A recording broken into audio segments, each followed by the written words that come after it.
Euroopa Liidus on jätkuvalt lubatud kasutada toiduainetes transrasvhappeid. Sisuliselt on need sellised toiduained, mis tekivad taimsete rasvade tööstusliku töötlemise käigus.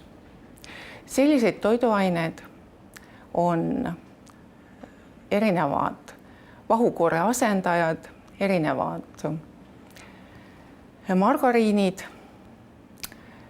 Samuti lisatakse transrasvu, kuna need on odav toota, lisatakse jäätistesse, kohukestesse, küpsistesse, väga paljudesse tootegruppidesse, maiustustesse, kompekidesse.